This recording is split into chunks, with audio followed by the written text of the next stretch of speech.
On some real shit. I'ma stand on my position. I've always been a man and never ran from my position. I've always took a stand to expand on contradictions. How you cancel Kyrie but not your Amazon subscription. I'm from the base, so it's relevant. If we condemn him for the link, go after Bezos for selling it. I do not agree with his rhetoric, but we should scrutinize both guys, not just the side with melanin. Now we about to take another elegant. It's costly when your gene pool is out of pocket, they relish in. Every misstep we take abrupt, so you can understand it takes less than 4 quarters to break a buck. LeVar Burton, we all searching for proof. Get caught with a black thought and they strangle you by your roots. They dangled us by a noose. If you knew better, then you'd measure misinformation from truth, not with the news fed us. They have to bait you in order to aggravate you. Continue to sell trauma and tell you they advocate you. There's only 2 ways we get to reach success. Either promote death or let them put you in a dress. We kill each other cause we focused on the bands, buckshots and takeoff and fans posted on the gram. Self-inflicted violence desensitized from homicide. Drama brings viewers and viewers create dollar signs. You know how much this country loves narcissists. We deify stars and pray at the feet of pharmacists. Prescription drugs, pop music is well kept. We medicate our kids, these rappers become the sale reps. And the active ingredients is obedience. Instead of microphones in the styrofoam, there's lenience. We hypersexualize the naive, get them high in high V intent, and the BPM is the medium. We all should be accountable for slander. Keep the same tone for those with it. Welcome back to the Professor Penn podcast. David Penn here, episode 62, Prayer for Chan. This is Prayer for Chan, episode 62. Hello, Chan. This one's for you. We're Free People Radio. That's truth-seeking media. Truth-seeking. I was talking to a beautiful child of mine, a daughter that I love, and we got into a conversation about the nature of data and the nature of truth. And I like to say this in every episode. I'm truth-seeking. We're truth-seeking. We're truth-seeking. Let's start there before anybody jumps up and says they know what the truth is. Let's seek the truth together. Tireget.com. Tireget, our sponsor. All the tires you need for all the vehicles you have. The price is right. A lot of American-made tires. Service at your local tire dealer. You buy the tires online. We ship them to your local tire dealer. They put them on for you. It's $25 a wheel. The deal is right. We got great customer service, and guess who the customer service manager is? That'd be Professor Penn. So please join the Tireget family, and thank you very much. PrecinctStrategy.com. Precinct Strategy. Dan Schultz has given us a tutorial on how to get into the game of politics. There's a blueprint there to become involved in a party. That one's canted towards the Republican Party, PrecinctStrategy.com. But if you join the Democrat Party, Professor Penn wouldn't be mad, because what we need is American citizens to realize that the parties are really one party, a uni-party. You know, a uni-party. They work in lockstep. It's political theater. If we're going to protect our lives and the lives of our children, like my beautiful daughter who I spoke to yesterday, if I'm going to protect her life, we're going to have to reintroduce into our political culture a choice, not the illusion of choice, not the illusion of choice, but a real choice between 2 different ideologies. Let's have a throwdown. Let's see who's got the best story, the best pitch, the best program. Let's not get caught up in theater. This is for Chan. We had a week last week where I said I wasn't going to pray because I don't want to be pigeonholed as a preacher podcast. And, I do watch the live chats and I do look at the feedback, and I had a lot of people that were not happy I didn't pray. And I'd say to those people, well, there's a lot of folks that I would like to watch that maybe haven't yet discovered their connection to the spiritual realm. And we don't want to off-put anybody. We're fishers of men. We are an evangelical sales organization. And what are we selling? Truth-seeking, a country, borders, and well-being for the American people. What we're really concerned about, what I'm concerned about, let me speak for myself, excuse me. I am concerned about all the policies that our country pursues and that every politician that we elect to represent us, that everyone becomes united on human well-being. And a big part of human well-being is human freedom. And we have a constitution and we have a declaration, and we, the people, are granted certain unalienable rights by a creator. Among these are life, liberty, and the pursuit of happiness. These are very important ideas, and these ideas are ancient. So I want to say that for those of you who um, were unhappy that I didn't pray, I want us to all think about all the millions of American citizens that have been conditioned to believe that there is no God. They're hopeless, they're miserable, they're atomized, they're on psychotropic drugs or they're self medicating. They're seeking psychological services because they're lost, they're alone, they see no purpose to this. Or, as the existentialist philosophers brought forward to us, there's no reason to any of this, and there's no reason that there is no reason. There's no meaning to any of this, and there's no meaning that there's no meaning. That's where most Americans are living, in a hopelessness. So let us remember those people and try to tease them back into the community of faith because they resist it. Everybody wants to be right after all. Well, let's listen to a long prayer. I'm going to make up for not reading last week. Chan, this is for you, brother. Do not fret because of those who are evil, or be envious of those who do wrongly. For like the grass, they will soon wither away. Like green plants, they will soon die away. Trust in the Lord and do good. Dwell in the land and enjoy safe pasture. Take delight in the Lord, and he will give you the desires of your heart. Commit your way to the Lord, trust in him, and he will do this. He will make your righteous reward shine like the dawn, your vindication like the noonday sun. Be still before the Lord and wait patiently for him. Do not fret when people succeed in their ways, when they carry out their wicked schemes. Refrain from anger and turn away from wrath. Do not fret, it leads only to evil. For those who are evil will be destroyed, but those who hope in the Lord will inherit the land. A little while, and the wicked will be no more. Though you look for them, they will not be found. But the meek will inherit the land and enjoy peace and prosperity. The wicked plot against the righteous and gnash their teeth at them. But the Lord laughs at the wicked, for he for he knows their day is coming. The wicked draw the sword and bend the bow to bring down the poor and needy, to slay those whose ways are upright. But their swords will pierce their own hearts, and their bows will be broken. Better the little that the righteous have than the wealth of many wicked. For the power of the wicked will be broken, but the Lord upholds the righteous. The blameless spend their days under the Lord's care, and their inheritance will endure forever. In times of disaster they will not wither. In days of famine they will enjoy plenty.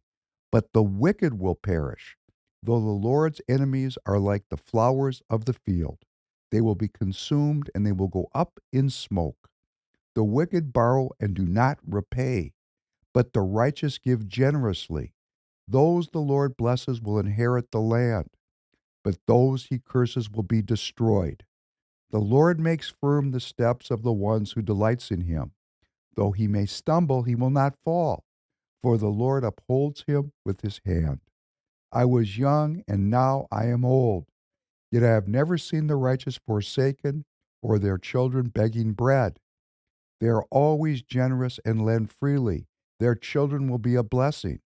Turn from evil and do good. Then you will dwell in the land forever. For the Lord loves the just and will not forsake his faithful ones. Wrongdoers will be completely destroyed. The offspring of the wicked will perish. The righteous will inherit the land and dwell in it forever. The mouths of the righteous utter wisdom, and their tongues speak what is just. The law of their God is in their hearts. Their feet do not slip. The wicked lie in wait for the righteous, intent on putting them to death.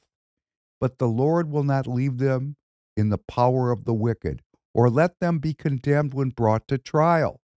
Hope in the Lord and keep his way. He will exalt you to inherit the land. When the wicked are destroyed, you will see it. I have seen a wicked and ruthless man flourishing like a luxuriant native tree, but he soon passed away and was no more. Though I looked for him, he could not be found. Consider the blameless, observe the upright. A future await those who seek peace, but all sinners will be destroyed. There will be no future for the wicked. The salvation of the righteous comes from the Lord.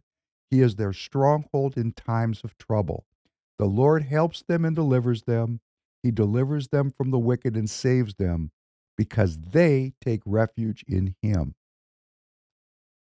Psalm 37 for my friend Chan, and for all of us. It's a long psalm. It's a psalm of David. It's a very important tradition. And if you play that back, or if you go read Psalm 37, you'll see that David, in the line of Abraham to Moses to David to Jesus, David was talking about the meek inheriting the earth before Christ talked about it, because Christ came to fulfill the law, not to overthrow it. Jesus was a Jew. So for all the Jew haters that are watching in, coming in, remember that Jesus was Jewish. All the apostles were Jewish. This is a monotheistic tradition that finds its roots in Abraham. The division into two political parties, Jewish and Christian, hey, works well, doesn't it?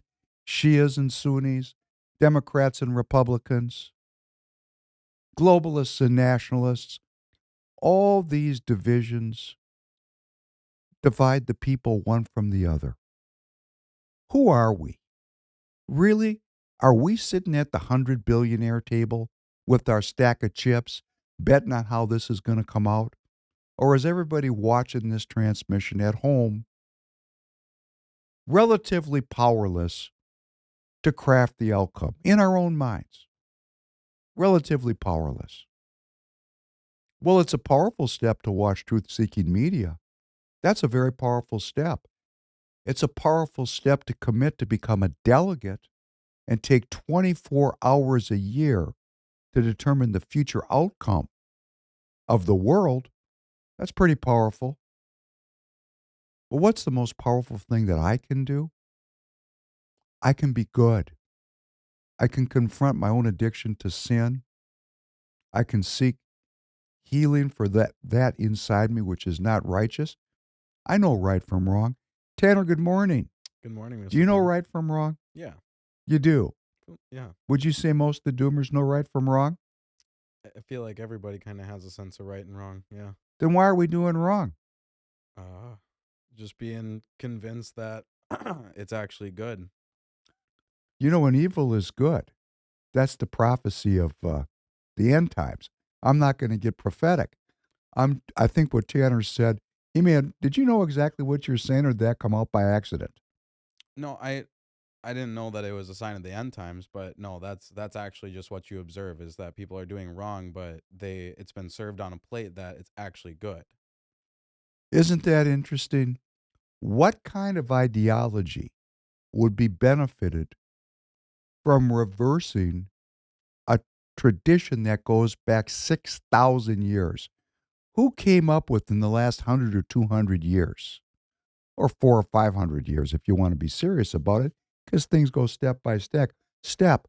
Who came up with this philosophy that overturns love your neighbor as you'd like your neighbor to love you? Who came up with this idea? I mean, these are questions inquiring minds want to know. Well, let's line up by name. Let's get into today's material. And the first clip, because we're going to have clips and shorts, and the clips are going to be posted all over the social media, and we want you to take and send this out. You know, just 3 months ago or 4 months ago, I didn't have any social media pages. I wasn't podcasting. We're on episode, what is this, 62 today? Did Yeah, I say? 62. I've done this 62. I do 2 a week, so it's 4 months. 4 months. 1, 2, 3, 4. 5 months ago, I didn't have a social media page. I didn't have a single follower. I'm closing in on 1,000 followers here on YouTube, and thank you. And Free People Radio has hundreds of thousands of followers, soon to be millions. And while we have the opportunity to broadcast, we're going to do it. And our hope is, my hope is in the Lord, because I know for a fact I'm being surveilled. I have agents in my live chats. I have agents coming into my life. Spies seeking a way to indict me. Well, let me tell you, Mr. and Mrs. Spy, I am absolutely a believer in the Constitution of the United States. My business is absolutely legal. I don't steal a penny. I give charity. I try with all my strength and all my might and all my soul to render unto Caesar what's due to Caesar, and to render unto the Lord what's due to the Lord. So if you're coming around here looking for a way to trip up Professor Penn, why don't you come meet me? We'll talk about it, because, you've come before. It's not the first time. You see, I'm not afraid of you because you've come before, and guess what? I was exonerated. This lawfare thing, like President Trump is suffering, the more prominent we get, the more resistance we're going to encounter. We are to be frightened by what we see. But how I look at it is, what do I got to lose? Because I got the memory of my people all being killed.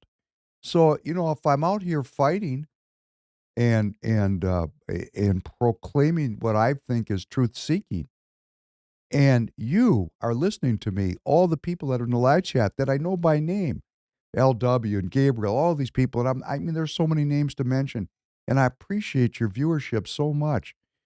Each one of you, like I've got somebody, I can't even, I think it's Sphinx Chat. I mean, I've got people that are actually reposting Patriots of Liberty or Shepherds of Liberty, people that are out there reposting, taking the material, and they have thousands of followers. And we're spreading this out, and this is going on. And, we have our little line of country, which is we're a political podcast, and we're trying to get organized as Free People of America, because we have a very political goal. But we also are trying to, broadcast the truth, which is, I think, critical, because it's really an information conflict. And we have so many people that have not yet heard truth-seeking media. Tanner, before you started hanging around with us, did you have this level of insight like you have now? I've always had the hunger to know. I've always been very skeptical of everything, but you guys have been the outlet that's like laid it out for me in an easy to understand kind of way. I don't, if that makes sense. It makes perfect sense. And every time you talk like this, I like your parents more and more. Yeah, they did a pretty good job. Well, let's talk about line up by name. So we got a drama going on in the House of Representatives. Now, this is something that Professor Penn has been all over. Go back and take a look at on YouTube my piece, Lie to Me, because we have Congressional District 6, our representative here, Representative Tom Emmer, who's the House Majority Whip. The Whip, he's the number 3 guy in a Republican majority House, who stood up in front of me. I'm going to talk about me because I personally met him and we talked. I listened to him talk about it. A crock of bullshit that's just legendary. Just legendary. That the debt ceiling agreement that was passed 4 months ago was the greatest cut to spending in American political history. Yet here we are just 4 months later with another $1 trillion plus of debt, and we're having a debt ceiling throwdown in the House. And over the weekend, the government was going to shut down. Of course, this is all political theater.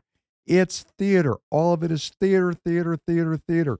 These guys have script writers, and they get together and they put together a script just like I'm holding this script. I know what I'm going to say, generally speaking, because I've thought it through. And so is our Congress, because a bill passed 4 months ago that built into it the potential for what was passed over the weekend, a continuing resolution, which continues the funding for the government for another 45 days. And when they finally break down and they cannot pass the bills that are required to fund the government, that bill's going to kick in because it's law, and they're going to cut $800 million from the next year's budget. And that budget is a Democrat budget passed under ex-Speaker Pelosi. It's a $6 trillion monstrosity that was passed during the height of the COVID emergency, continuing unabated, even though we have a Republican House, which tells me what? Well, they say, oh, we got to work together. And we have, I listen to Tom Emmer say we've got, just one branch of government. And we got really just basically a little bit more than one half of one branch of government. And they have all of these equivocations about why they're spending us into oblivion. And when I say oblivion, the debt's $33 trillion. The interest on the debt is almost $1 trillion a year. We're going broke as a country. So there's a handful of people that are American patriots. And, hey, I don't care if they're Democrats or Republicans. And, some of them have all kinds of bizarre trailing liabilities as politicians. Great. Fantastic. He who is without the stone, without sin, he who is without sin casteth the first stone. Every one of these people, including Professor Penn, has got a history that's got problems. I mean, that's just the way it is. I'm watching the media. I've never seen, other than President Trump, and we're going to talk about this today, such a coordinated effort to cast people that have a very simple request. Please don't destroy the currency of the United States through borrowing. It's very obvious to me. Now, I don't know how many of you operate businesses. You operate a checkbook. Tanner, can you spend beyond your means? What do you mean by that? Can you spend more money than you have? Oh, yeah, I could go get a credit card. Okay, what happens when you use that up? I don't know. There's a limit, isn't there? Yeah. Out there somewhere. We're the world reserve currency until we're not. When the dollar is no longer the world reserve currency, and of course, all the countries of the world that are not aligned with the United States are working to knock the dollar off the kingpin throne because we're exporting our inflation to the world. And what is inflation? It's a robbery of the people. It's a hidden tax. And so we have a handful of representatives in our Congress that are standing up and screaming, no, stop, we're going broke. Because here's what they fear. They fear the collapse of the U.S. dollar and the imposition of a central bank digital currency, which will herald in the technocracy and the end of human freedom in the United States. They don't say it plainly like that because that's still considered conspiracy theory. Like the lone gunman theory was the prevailing idea with Kennedy until it wasn't, and the prevailing idea with Martin Luther King until it wasn't, and the prevailing idea with Robert Kennedy until it wasn't. It's always a conspiracy theory until it's a conspiracy fact. And you don't have to look very hard to learn about this conspiracy because I keep saying your government publishes what it's doing every day, unless it's top secret, in something called federalregister.gov. You can go put into your browser federalregister.gov. And there's a search engine at the Federal Register and put in CBDC or digital currency. And you'll see how far we are down the road to the imposition of a digital currency. That means that the dollars in your pocket become worthless. Well, they're pieces of paper anyhow. They don't have a lot of worth. They only have the worth we ascribe to them. Their worth is based upon the work and the taxes that I, as an American citizen, am going to pay. But there's a limit to how far you can tax a population. These people are standing up and saying, we're at the limit. I agree with them. But the effort to demonize Matt Gaetz as an extremist, we're going to talk about this today, and he may have done all kinds of terrible things personally. I don't know Matt Gaetz. But they're going to turn this guy into a complete demon because he's standing up and he's saying, quit destroying the economy of the United States. The inflation is caused by deficit spending. It's not caused by anything else. It's not caused by supply chains or COVID. It's caused by spending more money than we have because we print money we don't have. We increase the money supply, and that makes everything worth less and eventually worthless. First, it's worth less, and then it's worthless. The word is very interesting. Think of the word worthless. First, it's worth less, and then it's worthless. That's where we're headed. And these people are standing up and fighting. Well, what happened here in Minnesota? My line of country. Well, Amy Klobuchar came out with a tweet, and she was so proud that this continuing resolution was passed. And she tweeted out, Congress came together in a bipartisan way, in other words, a uniparty way, to avoid a shutdown that would have delayed military pay. Got to put those veterans first. Put those veterans first because, of course, we're an empire. We've got to honor the vet. We can all come together on these veterans, right? And the active military, got to pay the military. Paused life-saving research. Oh my gosh, if we hadn't funded the government, the universities wouldn't have got their money to do life-saving research. You know, Amy Klobuchar, you bullshit artist, most of the research is life-taking research. But see, she lies. She's right out there in the uni party with Tom Emmer. They're best buds, as we're going to see in a minute. So we've got to fund our military, which is our empire, which is dropping a bomb every 2 seconds and killing people all over the world. That's you and me. That's us. 2, she's saying, oh, we're going to pause life-saving research. There's another bullshit story. I'm going to swear today. Be a lot of beeping because I'm pissed. These people lie. When will you and me go out in the streets and put pressure on these people to tell the truth? Because until we're in the political parties, and there's a downside for them because they don't fear the people, we fear them. Isn't that a little backwards? Aren't our elected leaders to fear the people? Why do the people fear the government? What kind of scam are we putting up with here? And of course, it would have been catastrophic for our economy to borrow and spend more money. Okay, Miss Globalist, Miss the end of the United States, Miss open borders, Miss unrestricted, unfettered scientific research. This person sucks. And then she had to end with something that just sums it all up. Tonight, I voted to keep our government open and our economy strong. This is a quote from Klobuchar. And my support for Ukraine is unwavering. Well, that's great because the Ukrainian army is now collapsing. The Ukrainian army is now surrendering en masse, and we're right on the verge of a Ukrainian collapse. So what are you going to do, Senator Klobuchar? What are you going to do? Are you going to escalate this war into a nuclear war? Let's play a little bit of her. There's a 3-minute clip. Let's look at the smiley faces that are leading us to death. Welcome back to day one of the Great Minnesota Get Together. Feeling pretty good out here this morning. Not so hot as it was yesterday. Look, we know the State Fair is an incredibly popular place for politicians as well. Many have booths. Of course, they're the perfect time to connect with Minnesotans all across the state. And joining us now this morning, the one and only Senator Amy Klobuchar. Thanks for coming out. Well, thanks for all your enthusiasm at We gotta 6 bring it. a.m. We got to bring it, right? Yeah, There's only one. I'm ready. I'm going to go over to the Hamlin Dining Hall, Of the course. church center there, and have a holy ham loaf, new food, old place. I'm going to be there. Okay, we want to talk to you about the fair, but first, before we get into that, we know former President Donald Trump turning himself in today in Georgia. Any comment on that for us? You know, this is the law. And in America, the president's not king. The law is king.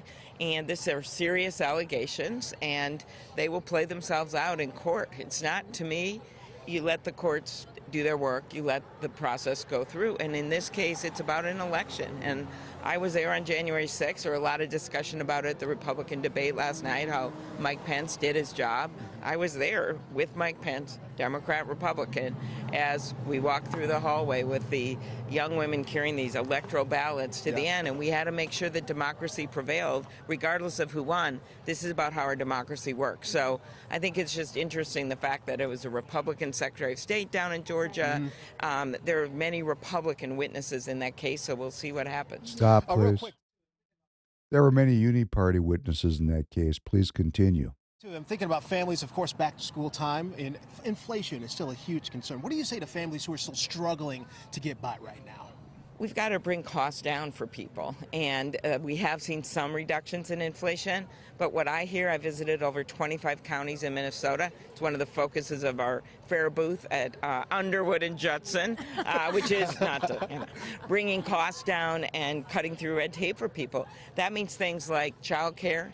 It means things like housing. It means bringing down the cost of prescription drugs. I have a Stop, please. opinion. Listen to what this dunce, this idiot, this killer is saying to you, that we need more government to bring down inflation. This is Orwellian. This is Orwellian. Peace is war. Inflation is solved by more government spending. We cannot allow ourselves to be lied to like this anymore, or they will kill us. Please continue.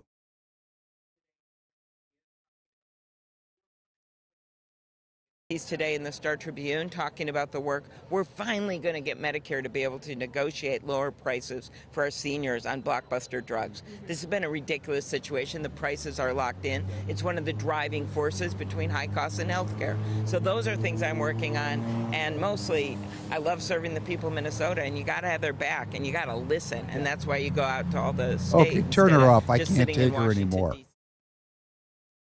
Do I seem mad? I'm furious. When you study this every day like I do, you reach these nodes of frustration that become so epic that you have a hard time restraining yourself, because I understand this. This typifies everything. We're going to lower inflation with more spending.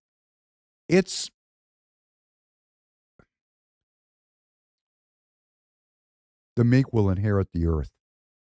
That's all I can say to myself.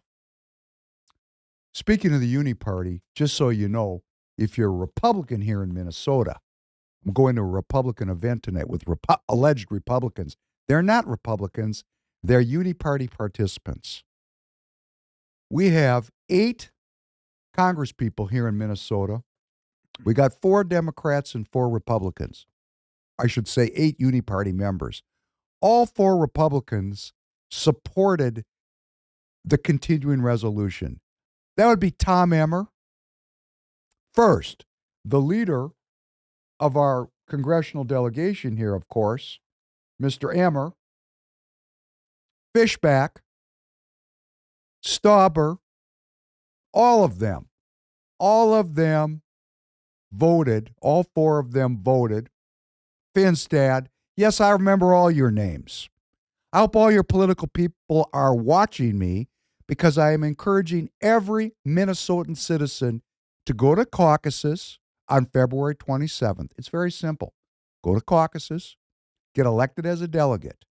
When your congressional district convention comes up, just vote for someone else, someone that's not totally full of shit like these people. Because we had 4 Democrats and 4 Republican members of the Uni Party and 2 Democrat senators, Tina Smith and Amy Klobuchar, all 10 of them supported the continuing resolution in the great political theater that we're watching on television, because they're just selling soap and weapons and drugs, because we're tuning in. It's such good television. We need a real difference in our politics. We need a group of people that are not co-opted by the Uni Party. Let's think about Royce White for Senate in Minnesota against Amy Klobuchar. Let's get out and be Royce White delegates. Hey, you know what? You're looking for a perfect politician, right? Right? You want Jesus Christ to come back and lead the charge, right? That's who you're waiting for on the bench there? How about just someone that tells the truth? Let's find truth-seeking politicians, not people that stand up in front of me and lie to me. Tired of it. I'm tired of it. Are you tired of it? If you're tired of it, get off the couch and get in the game. I'm really mad about this. I'm sorry. When I see it, well, let's talk about what happens when you get in the game. Can we start on the MAGA Republican segment? Oh, no. Before we get there, I got to just say, before we get to the punchline, you know, all over the world, there's turmoil. Turmoil in our governments. Turmoil in the governments all over the world. The government of Poland that supports the Ukraine is on the verge of being voted out. Because guess what? The Polish people have a border with the Russians, and they're saying, whoa, we don't want to die for a bunch of crazy bald heads. Let's get rid of these people. They're out in the streets in the millions. Go look it up. Slovakia voted for a nationalist leader over the weekend. They're pulling out. They're out of this coalition of the willing, as our beloved President Bush called it. See how far we've come? And I like to say this. If you voted for George W. Bush, raise your hand. See, nobody can see you. Raise your hand high. You're sitting alone. You know, you Republicans out there, love you. You voted for Bush? Hey, you might as well vote for Klobuchar or Biden. They're the same people. The coalition of the willing is falling apart all over the world. I can see it. If you'd read the Federal Register, you'll be able to see the turmoil. You know what? Pop this thing in, Freedom Caucus on impeachment under turmoil. Let's look at a little turmoil. Yes, ma'am. Can I just ask, what actual evidence do you have as opposed to allegations to show to the American public that would merit an actual impeachment inquiry of Joe Biden and prove that today isn't just about some of you I don't know. successfully bullied Speaker McCarthy for the sake of enacting political revenge?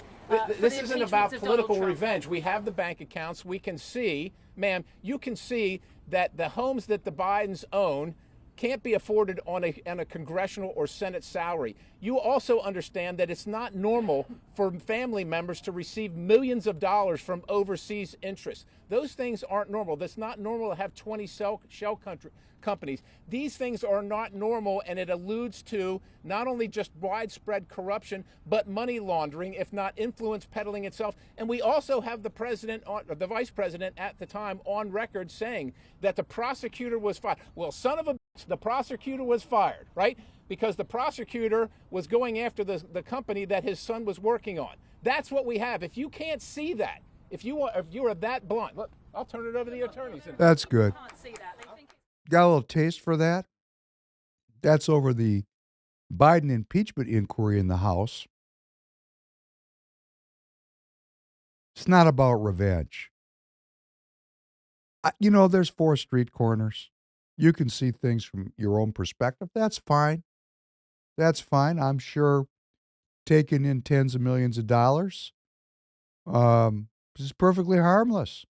Hey, I wish Professor Penn could just give a call to the mayor of Moscow, and because I'm such a great guy, you know, they'd send me $3 million. That'd be great. I'd love that. That'd be great. This is not just happening in this country. The Polish government's on the verge of collapse. It's going to get voted out. The Slovakian government voted out.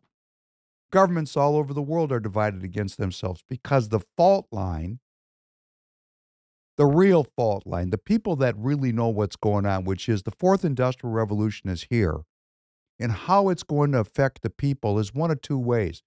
It's either going to uplift and ennoble every American citizen by enhancing their well-being, or it's going to enslave us and kill us. Hey, you know what? That's very simple. And people are getting this in government. The government is not our government, the United States government. We just saw it with the ATACMS thing. Remember the ATACMS cruise missiles? First they were going to give them, then they weren't going to give them, then they're going to give a few of them. That bleed out into media belies the conflict in the military about giving the Ukrainians cruise missiles that can strike into the heartland of Russia. Because guess what? There are people in our government with children that don't want to see them killed. Hey, if you're in the government and you know you're participating in policies that lead to death, maybe you're ready to stand up and exercise your right as an American citizen. You know, there were so many Nazis that showed up after World War II and said, I was just following orders. I was just following orders. Well,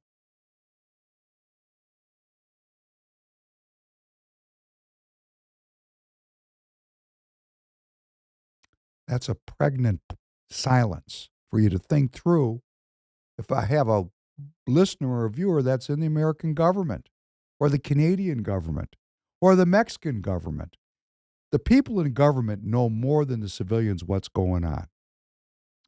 All over the world, there's purges. Let's just talk about China for a second. No, I'm not saying these people are good, bad, or indifferent. I don't know. But in the last few months, Li Shangfu, defense minister, I'm talking about their top dude in the Defense Department, the head of military, the guy that, started out as a private, well, he probably went to the West Point of China, but whatever. He worked his way all the way up to the top, disappeared.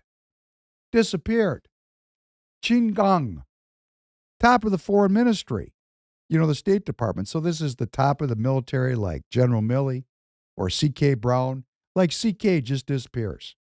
And Anthony Blinken just disappears. Qin Gang disappeared. Zhao Yaqing, industry ministry, like the Department of Commerce, disappeared.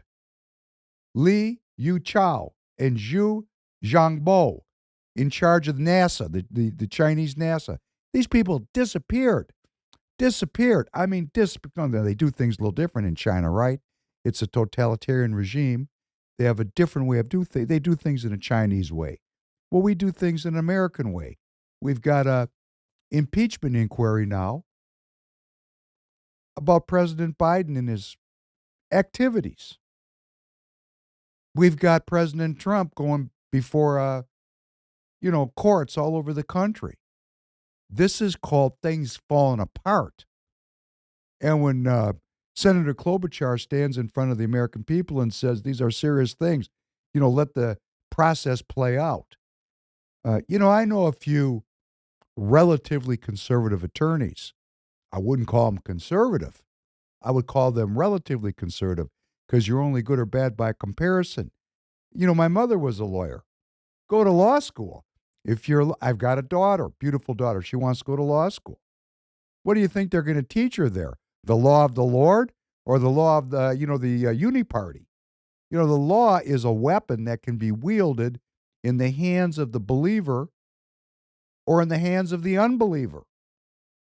And that's what's happening. The law has become Darwinist, for lack of a better term. In fact, you could say the law is Darwinist. So all over the world, if you look, like in Brazil, after Bolsonaro lost the last election, the Brazilians stormed the Brazilian state house and capital the same way the J6 people stormed it here. I mean, shit's breaking down, okay? It's breaking down. We're losing our congruity. We've always had marginalized groups that spoke out against the orthodoxy. But right down the center of things are split 50-50 all over the world. All over the world. I spoke to a daughter of mine yesterday. I have 4 daughters. One of my already finished daughters, educated, University of Chicago. Brilliant girl. Called me, and I was happy she called me, and I love her. And she said, Dad, you're not talking about climate change enough. Well, we talk about climate change all the time, the law and con. But I want to say, she brought a very good point up, and I've said it, maybe she didn't hear it. We do have climate problems. We do. I agree with my daughter. We have climate issues and environmental issues that threaten the lives of the American people that are contrary to the idea of human well-being. I just have a very simple solution. Instead of aggregating power into globalist structures, that reduce the humanity to slavery? How about empowering individual citizens to make their own choices about the climate? I'd like to have solar panels on my house. I'd like to have geothermal heat. I would like to have my own septic and my own well.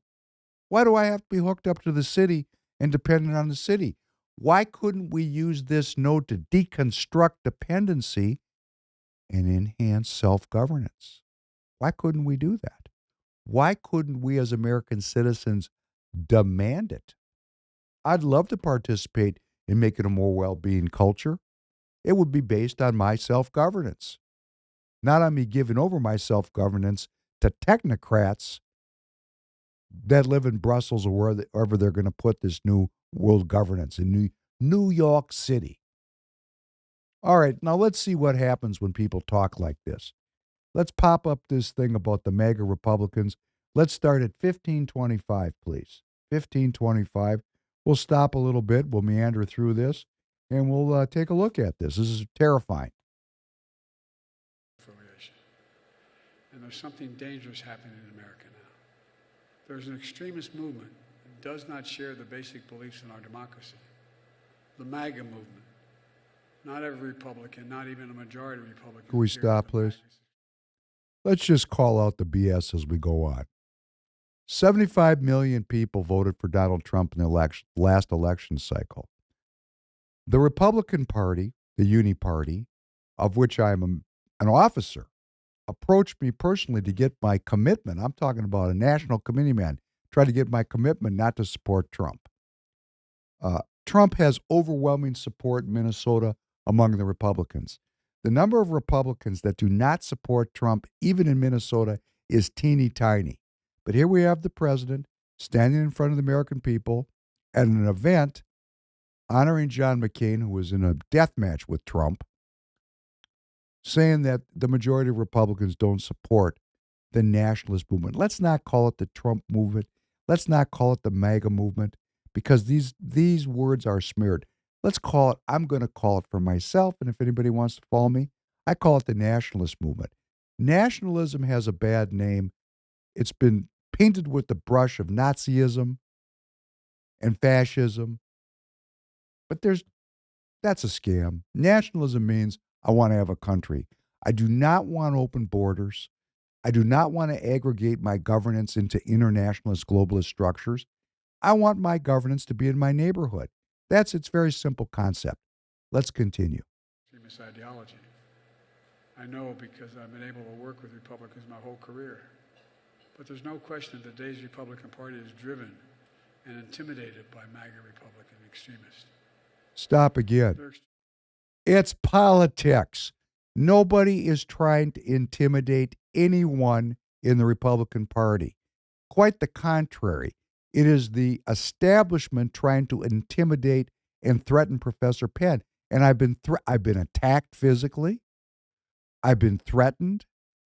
I've been lied about. And all I say to these people, can we go out for coffee, please, Mary Amlo? Would you please go out for coffee with me?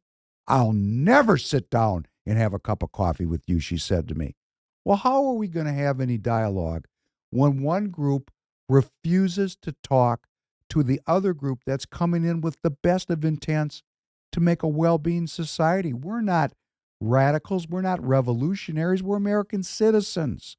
And we're in the Republican Party to serve our communities. Please continue. The same agenda, if carried out, would fundamentally alter the institutions of American democracy as we know it. My friends, they're not hiding their attacks. They're openly promoting them. Attacking the free press as the enemy of the people. Attacking the rule of law as an impediment. Fomenting voter suppression. Stop, please. You can go back several, and Tanner, we should probably play this again. If you looked at the free press, the illusion of choice, who owns the press? How many companies own virtually all of the media? And the curated and very controlled messaging that comes forward. Well, I mean, I don't know. We're truth seeking. We're truth seeking. if there's press that purveys ideas, ideologies, and messaging that's not truth-seeking, but that is propaganda inducing, well, we can still call it the free press. Let's continue. Election subversion. Did you ever think we'd be having debates at your stage of your careers where banning books and burying history? Stop again. Extremists. Let's not question any past elections here at the Professor Penn podcast. Let's talk about automatic voter registration and the giving of driver's licenses to illegal aliens. If you're an American citizen and you realize that politics is a rough and tumble sport, and you want to do something that is really salient to maintaining your freedom, get involved on an absentee ballot board. That's the new fault line for the 2024 election. Please continue. Can I actually add something real quick? Please. I just want to say that it is crazy to me that the Biden administration, they are so good at playing the victim and twisting anything. Because like the book banning thing he just said, at least to my knowledge, the only book bannings that like Republicans have like done isn't a ban at all. It's saying, hey, these books are inappropriate for young kids. Let's not have it in school libraries. And he's saying we're erasing history, but then the Biden administration is constantly trying to make us forget about past history by swapping out different subjects for history. It's mind blowing that they play can't victim. even get to it all. It's not that I didn't notice it. Yeah. What he is capitalizing on is the images we've played here in the podcast of the Nazi Party burning philosophical books of great impact written by Jewish authors in the 1930s. And he's saying book burning. And here you are, the father of, I think, a 4-year-old daughter. Yeah, she's about 4. And you're saying, wait a second. Why are these sexualizing books in school libraries? You're asking yourself the question. Yeah, and well, nobody's even saying ban the book. They're just saying don't have it in a school library because it's not the setting. You're not going to walk into a school library and find a porno magazine. So if we've drawn that line, why is it wrong drawing another line? It blows my mind. Let's continue. Everybody's mind is blown. Congress more determined to shut down the government, to burn the place down, than to let the people's business be done. Stop. Nobody wants to burn it down. This is, of course, and we're going to talk about why this, because he didn't write this speech. Oh, 100%. Okay, I mean, we know who wrote it. That's where we're heading with this podcast today. Who's writing these speeches? Burn it down? No, the American nationalists do not want to burn down the government. They simply want to maintain the conditions for a republic in human freedom and human well-being. That does not include burning down. That includes building up. Please continue. Jerry, and this is not hyperbole. I've said it for the last 2 years, is the strongest military in the history of the world. Not just the strongest. Stop again. So in the middle of him burning down the MAGA Republicans, making accusations about book banning or burning, and the MAGA Republicans are a danger, and they're, all of a sudden we're going to have a huge pitch about how great we are as the empire. We're the empire. That's what they're saying. In other words, Professor Penn is getting in the way of the empire. I'm getting in the way of the empire. Please continue. Of the world. The most diverse, the most powerful in the history of the world. And it's being accused of being weak and woke by the opposition. One guy in Alabama is holding up the promotion of every hundreds of these officers. Frankly, these extremists have no idea what the hell they're talking about. No, I'm serious. They're pushing a notion. Stop. Frankly, these ideas have no idea what the hell they're talking about. Well, President Biden, come on the podcast. Make me a superstar. I'd love to talk to you. In fact, I'll talk to any uniparty people. Klobuchar, right on down. Tina Smith, David Hann, Alex Plekish. Any of you people are welcome to come on this broadcast. Barb Sutter, Randy Sutter. I'd be happy to talk to any of you in a substantive and responsible and respectful way in the hopes that we can move the ball up the field. We do know what we're talking about, and broad brushing us as if we're idiots. Come on. Did we grow up past high school? Na na na na boo boo. Come on. Really? Let's go on here. The defeated former president expressed when he was in office and believes applies only to him. And this is a dangerous notion. This president is above the law, no limits on power. Trump says the Constitution gave him, quote, the right to do whatever he wants as president, end of quote.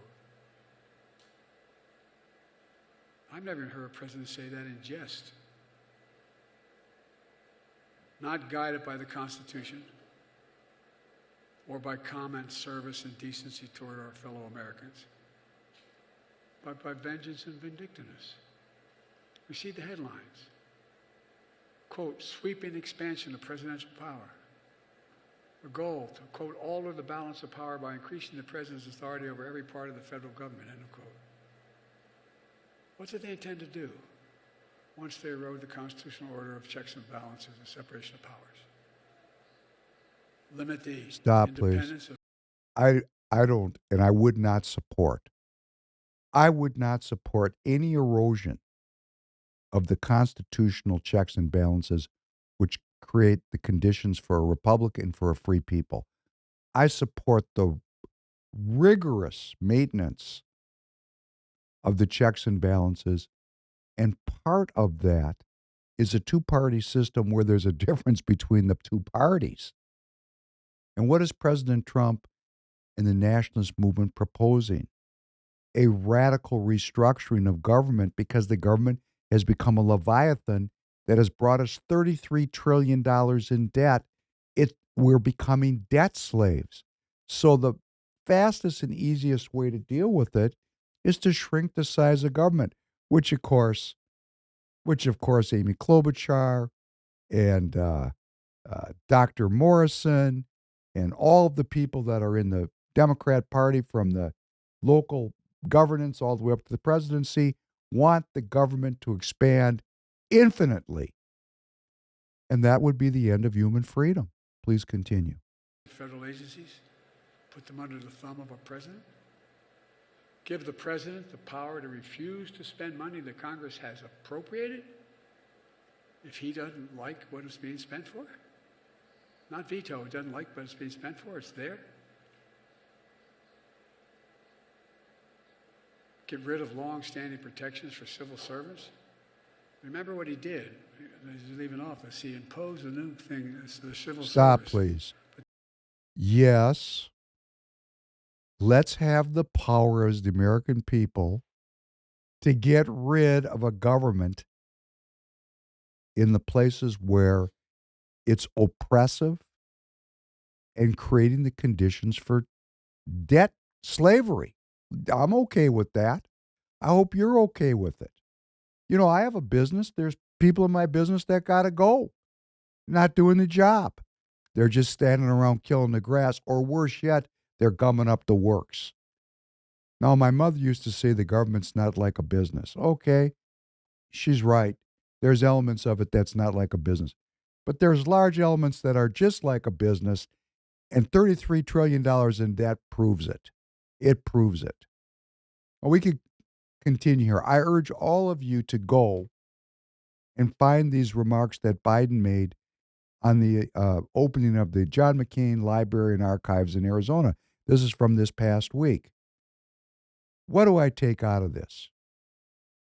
MAGA Republicans, dangerous, extremist, and it's an extremist ideology. They attack the free press as the enemy of the people.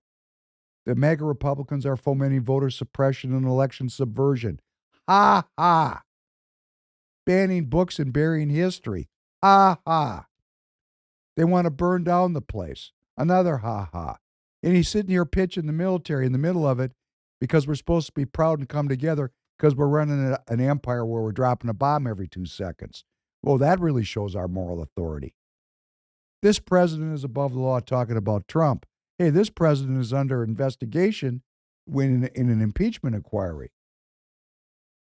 You know, please go watch it. Please go watch it. Now, how does this happen? He didn't write this. He didn't write it at all. Let's see who wrote this. Play this piece under the Alinsky, please. Joe Biden, for his inaugural address, gave a speech that would go down in history. The entire world was moved by the riveting speech delivered by the 46th President of the United States of America. But as it turns out, this historic speech was penned down by an Indian origin speechwriter, Vinay Reddy, who is now the speechwriting director of the White House. His family has shifted from Karimnagar district of Telangana as his father Narayana Reddy had migrated to the United States. Vinay's father belongs to Pothireddipeta village of Hazurabad, and the village is extremely proud of all Vinay has achieved. Vinay is born and brought up in the US and studied at Ohio State University, where he pursued law. Previously, he was a speechwriter for the US Environmental Protection Agency, along with the US Department of Health and Human Services. During the recent polls, Vinay worked as a translator for Kamala Harris, who is now the Vice President, and as a speechwriter for Biden. He is the first ever Indian American who has been taken on the position of a presidential speechwriter. It's not just a village in Telangana, but the entire nation is proud of Vinay. I'm not here to beat on Vinay Reddy, but Ohio State University became a lawyer. For anybody that's out there that's going to get down on him because he's an Indian American, hey, the Nazi Party's right down the block, okay? It has nothing to do with him being an Indian American. It has to do with him being an educated American, because he's been educated in the halls of the most Darwinist institutions in our country. He believes in Darwinism. He just maybe doesn't interpret it that way for himself, but he's been enculturated and acculturated into a political culture that views Christianity and nationalism as dirty words. And the current political elites are dedicated to merging the idea of Christianity and nationalism into one concept called Christo-nationalism, and they have identified the Christo-nationalists as the fundamental problem with America. So if they can get that accomplished and make the MAGA Republicans, they should just say Christians. Come on, have some balls, would you? Grow a set of balls. Vinay, just lay it out there. That's why they have speechwriters to kind of, it's like an advertising agency, right?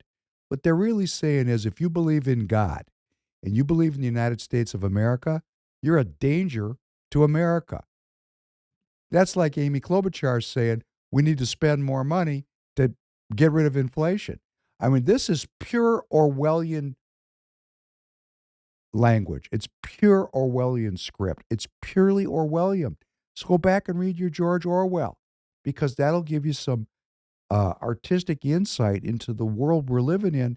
And for people that are really hip to it, it's painful. I mean, this stuff's just painful for me. It's just purely painful because I know I love God. I know I love the country. I know I love my family. I know I'm working for the well-being of the American people. And I'm an extremist. I'm an extremist. Why? Because I want a balanced budget? I'm an extremist because I want a balanced budget. I'm an extremist because I want to reel in empire and quit killing people under the name of the guise of democracy. I'm an extremist because I want to reframe the climate issue from global governance to individual sovereignty. That makes me an extremist. I'm not saying there's not climate issues. I'm saying, why do the climate issues have to aggregate power in the hands of technocrats? Why can't why do they look at me as being an idiot? Why am I viewed as an idiot, as an extremist, uneducated? I am educated. And there's millions of people in the nationalist movement that are educated. That's why there's such an effort being made to label us as being idiots, because it's not an idiot movement. It's an ideological movement that's based in a philosophy. And guess what the philosophy is? It's called the Declaration of Independence and the Constitution of the United States. We study those documents with the intent to learn from them, with the intent to strengthen them. And I say all the time for the people that, are anti-Semitic, racist, homophobic, xenophobic, get out of the Republican Party. Get out of the Uni Party. Get out of the Uni Party. Go join the Nazi Party. Go express yourself with the swastika on your arm. Or as the Ukrainians do, with a run. Go ahead. Let's get serious. Get out of the parties. We are not a party of hate. We are a party of love.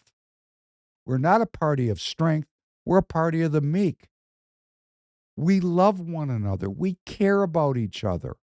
Of course, they're going to do everything they can to vilify people that believe in God and believe that they need to treat one another with love. That's not their philosophy. Their philosophy is to use that and then continue to deficit spend, continue inflation. And, we're going to start looking at the net worth of these people. On the next podcast, we're going to start looking at who these people are. Now, it's very hard to determine the net worth of a politician. I don't have their financial statement. I don't have it. I have to go what's publicly available. They could lie. But one thing is clear. These people come into power either enormously rich, like Pritzker in Illinois, or they come in enormously poor, like Tom Emmer here in Minnesota. And a few years later, these people are doing great. They're doing great. They're worth tens of millions of dollars. How did that happen? I'm a good businessman. I know how to make money. I can't make money in this environment, but our elected leaders seems to be, they're getting wealthier and wealthier. Oh, it's a good job. Hey, you know what? Maybe I should run for Congress because secretly I want to make a lot of money. And there's going to be people that say I'm doing this to make money. If I wanted to make money, you wouldn't know my name. I'm risking everything I have to talk to you and to build a community with you because they're already surveilling me. They just are. I mean, it's just the way it is. And they have lawfare, they have, debanking, deplatforming. They have so many tools at their disposal to torture anyone that's truth-seeking. No, I'm not going to, myself personally, I'm not going to give them one easy play on me because I've been in business for a long time and I just follow the law. In fact, you could say I love the law. I have a mother who's an attorney after all. I don't hate attorneys. I love the law. Why? Because the law is based in the law. That would be the 10 Commandments. And as a Jewish man who follows the law, and I don't have to have a yarmulke on and, filling on to follow the law. The law is in my heart. My heart. The law is in my heart. That's what God wants, for the law to be in my heart, for me to seek God with all my strength, with all my might, with all my soul, to redress my own inequity, to be honest with myself about who I am, and to accept God's path for me, to realize that God loves me. These are things people are not willing to do. They're faithless. I am not faithless, and I thank God for the faith I have because He gave it to me. And I was told, I'll share this with you. Do with this as you will. I will restore your body whole for my work and your enjoyment. That's what I was told. I took my enjoyment up front, and now I'm doing the work. How hoary and how horrible I would be if I took the enjoyment and didn't do the work. It's time for Professor Penn to pay back. I'm paying back. And I think every one of us as American citizens who have gotten tremendous benefits from this country, from our life of prosperity and peace that we've enjoyed, it's time to pay back. It's time to take 24 hours a year and become a delegate of a political party and go into the party and endorse and, and vote for people and have the parties endorse politicians that have sacred honor. If they get rich, it's not because they were there to rob the people. We're not communists. If someone becomes wealthy because of their public persona, they write a book or they make appearances or they fill, arenas that people want to come hear them. We're not opposed to people making money because it takes money to fuel this movement. That's why we need every one of you to support the patriot economy, to support the people and the businesses that are actually risking their businesses and their personal freedoms to support the movement. And I realize there's some fine lines in here, but to the people that I've already heard gossiping that this is a scam that we're running here, hey, you people, f off. Bleep that one. But just f off, okay? You horrifying, cowardly, intellectually weak, and really anti-American critics. Because what are you supporting? Globalism. You're looking for a way to discredit the nationalists any way you can. Like Matt Gaetz. Matt Gaetz they're going to try to bounce him out of the Congress. And as I said, he may have done terrible things. And he or she, who was without sin, cast that first stone. Cast that first stone. And I want to thank my daughters. I had 2 daughters talk to me this weekend. Daughters that have been, because of the Professor Penn thing, relatively estranged from me. And I get great satisfaction that my family is coming back together. And I'm going to tell you why I think that it is. Because I'm here being truth-seeking. And even the most communist of my daughters know that when I stand here before you and talk about the well-being of the people, and then I'm working with every community with all my strength to bring about a new constituency that ends manipulation, that ends lying, that ends exploitation, that ends the British business model of slavery, drugs, and piracy, which my University of Chicago graduate daughter really resonated with because she's a communist. We don't have to be communists to end that British business model, excuse me. See, when I get mad, I sometimes can become quite inarticulate. I'm working on myself. My communist daughter really liked that analysis. And I say all the time, the people that we're fighting want us to be in fixed positions like, I'm a communist, I'm a capitalist, I'm a Democrat, I'm a Republican, I'm a Nazi, I'm a liberal. They want us to take fixed ideological positions while they only have one position. It's all about them. They don't care if they're Nazis or liberals or communists or Democrats. They couldn't care less. That's just a scam for them to manipulate we the people. And we're going to have to be similarly quick on our feet to defeat such well-financed and well-educated opponents.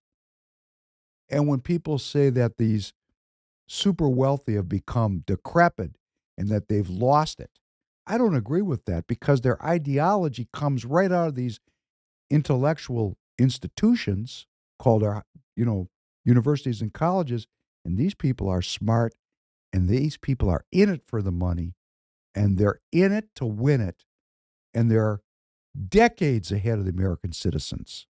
We're fighting yesterday's war today with no money, and they're fighting tomorrow's war today with unlimited cash. Hey, that's calling for David to slay Goliath. It takes a miracle. And that's why we read the Psalms. We read the Psalms because we need supernatural intervention, and I pray for that. What are the rules for going forward? I'm just going to read them, and then we're going to go out with a bunch of videos, which will be a contretemps to President Biden's speech in Arizona last week. I'll read the rules. Number 1, power is not only what you have, but what the enemy thinks you have. That's very Sun Tzu. How many of us are willing to go out and protest the war in front of our local Federal Reserve Bank over the next weeks? Go out and protest. Make a peace sign. It might motivate some liberals. Number 2, never go outside the expertise of your people. In other words, don't talk shit. Develop expertise in your groups, in yourself, and stay within your limits. Don't go beyond your limits. Number 3, wherever possible, draw the opponents beyond their level of expertise. Like, for example, for my mother, who was a super peacenik, who led the anti-war movement in the 60s, who had a peace symbol on wherever she went. Where is she today? Why is she not, if she was so opposed to the military in the 60s, why is she not opposing the war in the Ukraine today? Mom, if I can pick you up and take you to the protest, please call me, because I'll pick you up and we'll go together. It'd be a great way for us to love each other. 4, which is building on 3, make your opponents live up to their own rule book. For you liberals out there, like my mother Barbara Penn, or my friend Ken Keller, and all the different people that I grew up with that were so opposed to the Vietnam War, where the hell are you today? Where the hell are you today? Where in the hell are you today? The leaders from the 60s that are still alive. Or are you going to clap for that Waffen-SS asshole that stood before the Canadian Parliament? Did you become Nazis? Because if you're not out there with those peace signs, as far as I'm concerned, you are Nazis. Number 5, builds on what I just said. Ridicule is my most important and potent weapon. There's no defense for ridicule. It's impossible to counterattack ridicule. If you're going to support Nazis by not protesting, you're a Nazi. You like that? You like that, 60s liberal? I know all your names. I was there with you. Where are you? Where are you now? 6, a good tactic is one we enjoy doing. Let's find things we can do as a movement that we enjoy doing. Number 7, any tactic that we do that drags on too long, hey, it's a drag. So when the meeting goes for a certain amount of time, stop. Because why would we want to drag on too long? If it's worth saying, it can be said in a couple sentences. If it drags on, we don't understand it yet. Number 8, keep the pressure on. Or in our case, let's get some pressure built.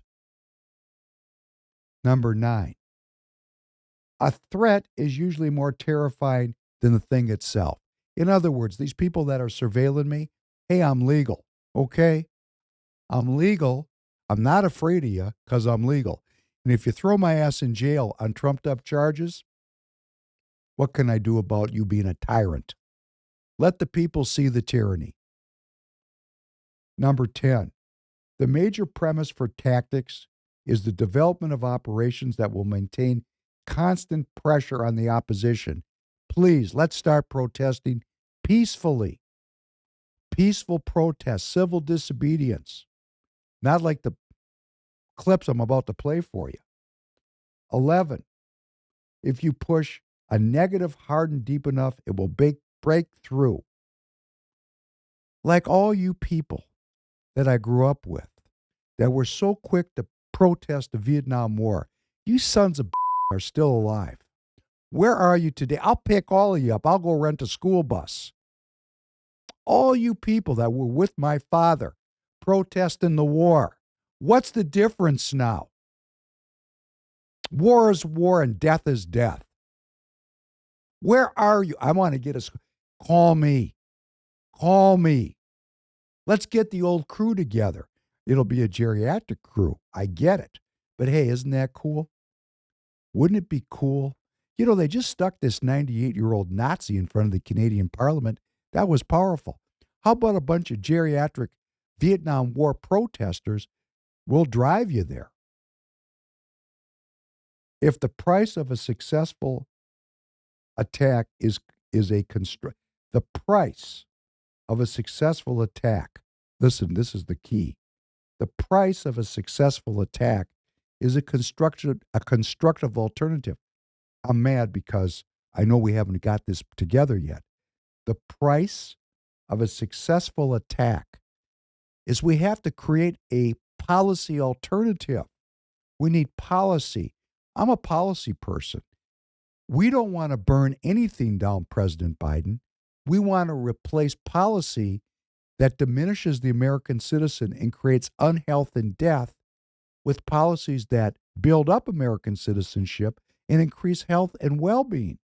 That takes work. We need policy alternatives. Number 13, like the 13 tribes. Pick the target, freeze it, personalize it, and polarize it. In other words, you uniparty participants in Minnesota, the 8 uniparty congresspeople and the 2 uniparty senators, and the Democrat and Republican uniparty that they represent, I am personally affronted by your lies, by your propaganda, and your unwillingness to speak truthfully with the people of Minnesota. I'm taking it personal. I'm making it personal, and we're polarizing. We're not looking for unity. We're looking for clarity. So let's look at a few clips as we go out today from the other side, from the other street corner. Let's just bang on through these, Tanner, one after another. If we have to stop and comment, we will. Please go through them one after another. So speaking of justice, I know that you attended at least one that I know of, one where you were caught, a BLM protest, kind of incognito, and you went to just stand in solidarity. How does that compare, right, to the way Donald Trump talks about Black Lives Matter as a terrorist organization? What do you say back to maybe some of his supporters and folks who are confused about what BLM actually stands for and what it means, especially with given the fact that Patrice and Opal and Alicia were on the front page or the cover of Time magazine as 100 women or 100 people now are changing the world. Well, and good for Time magazine for doing that, because they have. And the brilliance and the impact of Black Lives Matter and their brilliance in conceiving it, history is going to show was an inflection point in the ongoing fight for justice, to your point, and Stop, to reform please. the criminal. Okay, we're just going to go through, because I'm making a counter-temp here. The president is labeling nationalists as extremists, that they want to burn the place down. So here's our vice president, Kamala Harris, talking about an inflection point. Let's go on to the next piece with Congresswoman Maxine Waters. Let's remember this one. We want it done now. We're going to insist on it. If you think we're rallying now, you ain't seen nothing yet. Already, you have members of your cabinet that have been booed out of restaurants, who have protesters taking up at their house, who's saying no peace, no sleep. No peace, no sleep. And guess what? We're going to win this battle, because while you try and quote the Bible, Jeff Sessions and others, you really don't know the Bible. God is on our side. On the side of the children. On the side of what's right. On the side of what's honorable, on the side of understanding that if we can't protect the children, we can't protect anybody. And so, let's stay the course. Let's make sure we show up wherever we have to show up. And if you see anybody from that cabinet in a restaurant, in a department store, at a gasoline station, you get out and you create a crowd. And you push back on them. And you tell them they're not welcome anymore, anywhere. That's good, thank you. Okay. Well, God is on the side of the children. take a look at the test scores here in Minnesota about how our children are doing. Okay, let's hop to the next one because we're making a contretemps now to, the quote-unquote MAGA Republicans are extremists and we want to burn the place down. Let's take a look at some burning. Burn it down. Put this next one on, please.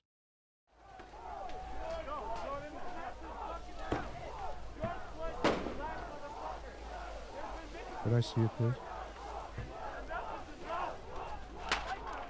This is the George Floyd protests.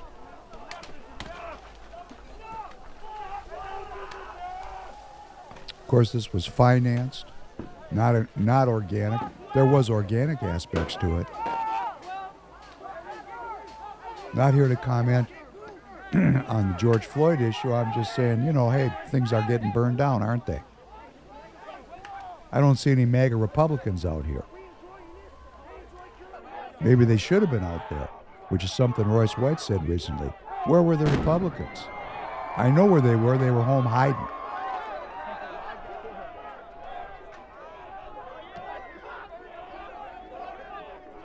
Isn't that nice? Nice scenes from Minneapolis. City's going up in smoke. And the MAGA Republicans burned the place down. Again, not commenting on the George Floyd murder. You all hear me? The George Floyd murder. I'm just saying that, hey, there's no MAGA Republicans out here. And there was other ways to address this situation. Let's keep going. Let's keep cranking. Let's look at the next one. Antifa. Let's make it simpler. All I'm saying is, who's burning the place down? Not making a comment. Let me make a comment. Hold on for a second. George Floyd was murdered. I truly believe he was murdered. And I'm very angry at the Republicans in Minnesota that want to equivocate about it. And I say this as a person who's trained police in police tactics for 10 years. Worked with Minneapolis cops 3 times a week to help them learn how to defend themselves on the street. You don't kneel on a man's neck when he's in cuffs. It's ridiculous. Anyhow, we'll leave that for another day. We're only talking about where's the violence coming from. Let's look at Antifa. Antifa is not a new group, but it's certainly been all over social media lately, including on the president's Twitter timeline. So what do you need to know? Let's take a closer look. You have probably heard the term Antifa a lot lately. Antifa. Antifa. Antifa. President Trump recently tweeted that he is designating Antifa as a domestic terrorist organization. But what is Antifa? Who is in it? And why is the spotlight back on the group when it's been in existence for decades?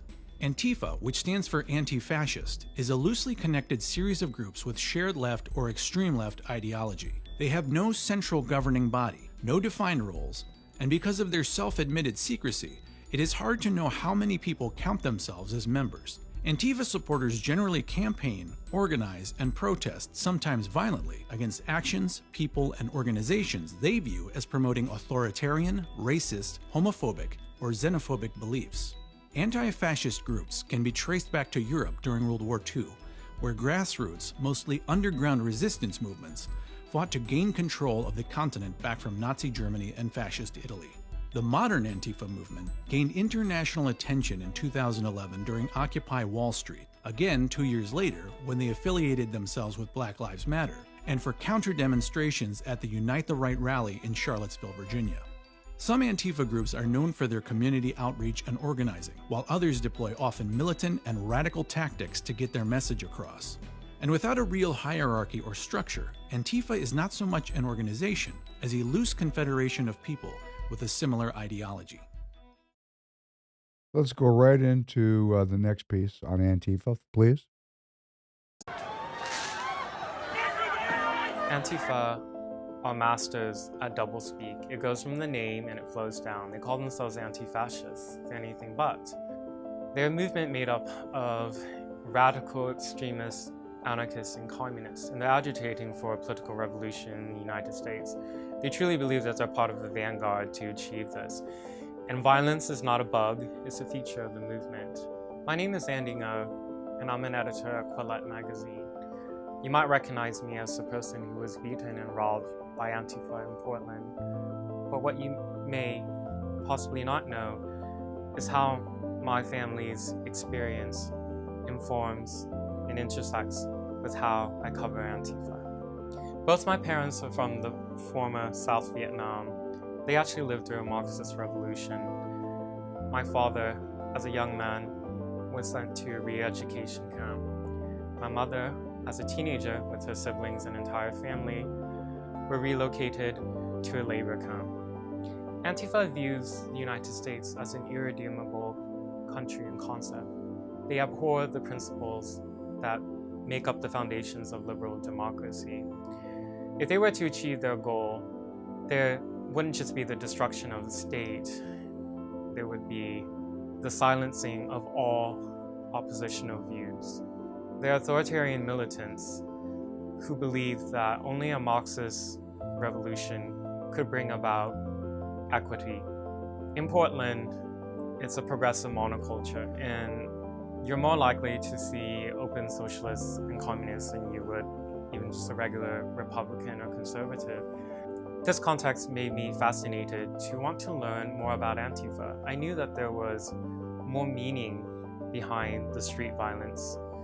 And indeed, the more that I've dug into it, the more I'm disturbed by what I find. The movement as we understand it now is very young. We don't know where their funding comes from. We don't know exactly how many people is part of this movement. This requires academic research, requires research in think tanks, and it requires authorities to investigate. And that's why I'm speaking out. An Antifa militant in Tacoma, Washington, nearby Portland, Oregon, firebombed a government facility and allegedly tried to make a 500-gallon propane tank explode. He came with a rifle and he was killed in the process. We have a casualty now, and he left behind a manifesto for us to clearly see what his beliefs were. On the 29th of June, I was beaten and robbed by Antifa. Their attack ended up with me getting diagnosed with a brain hemorrhage. I'm going to continue to suffer for some time as I work on my recovery. I wasn't the first to be beaten, and I won't be the last. Well, isn't that nice? So when I say it's dangerous, I was thinking to myself, Antifa's probably watching me. So great.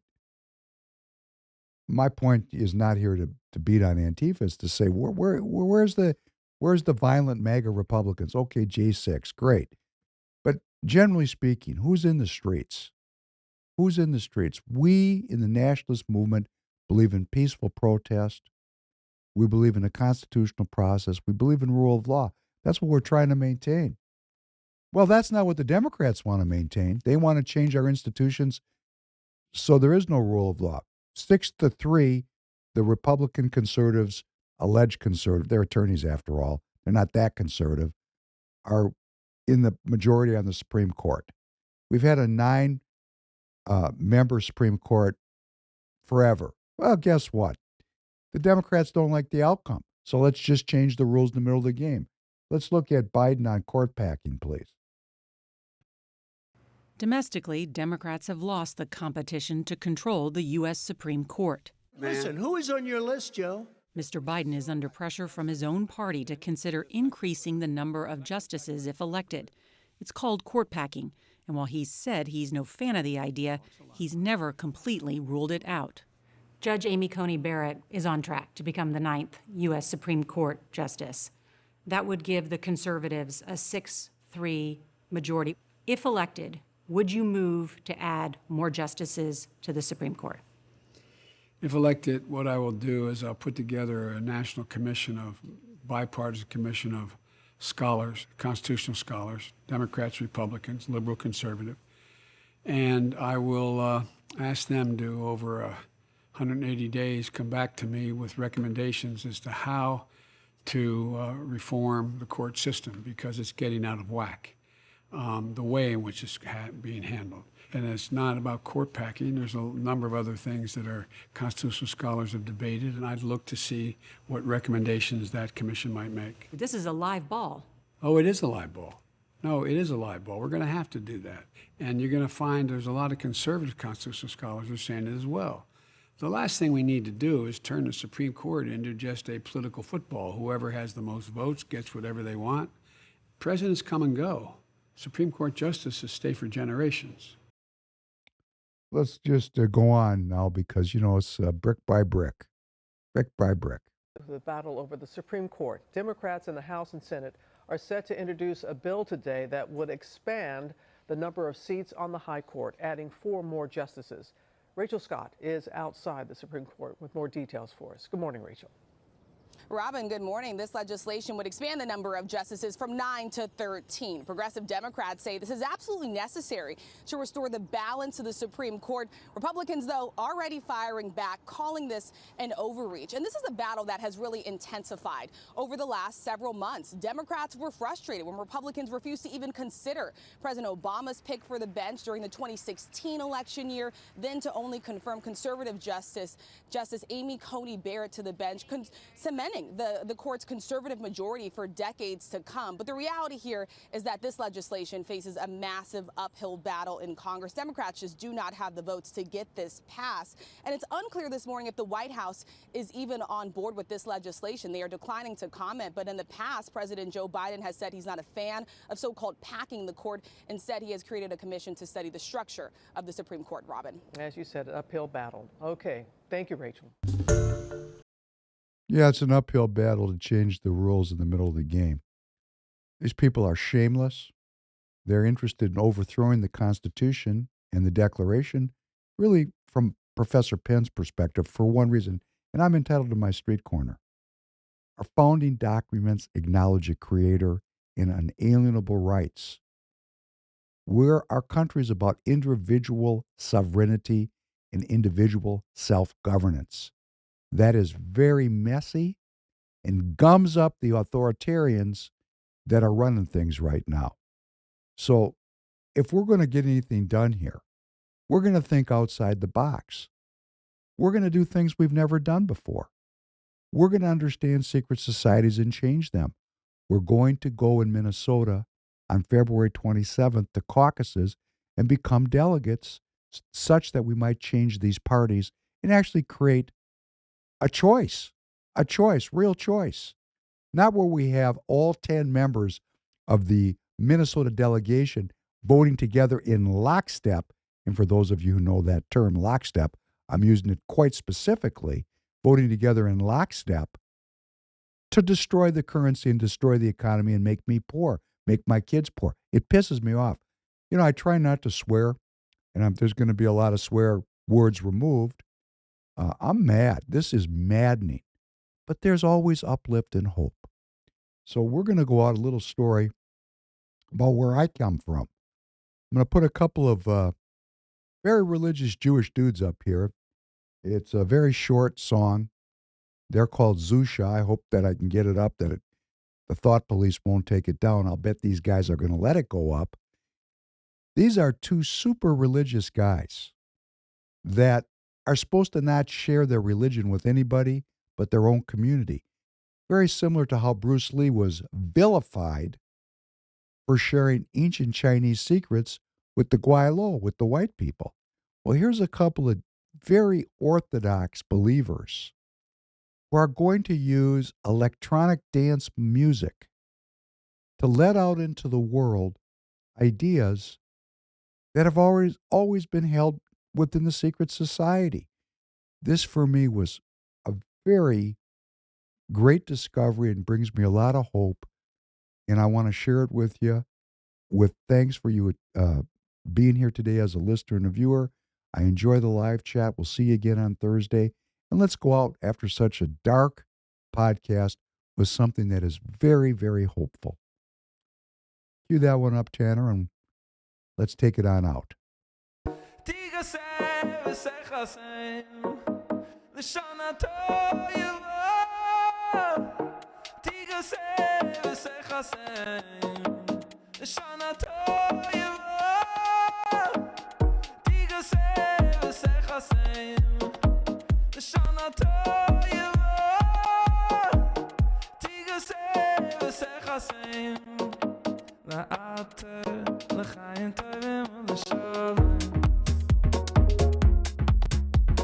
Ah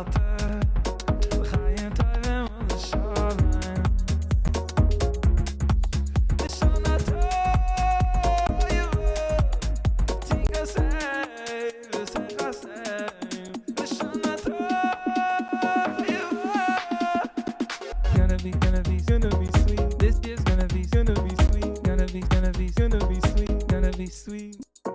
This is gonna be sweet, gonna be sweet. This is gonna be sweet, sweet.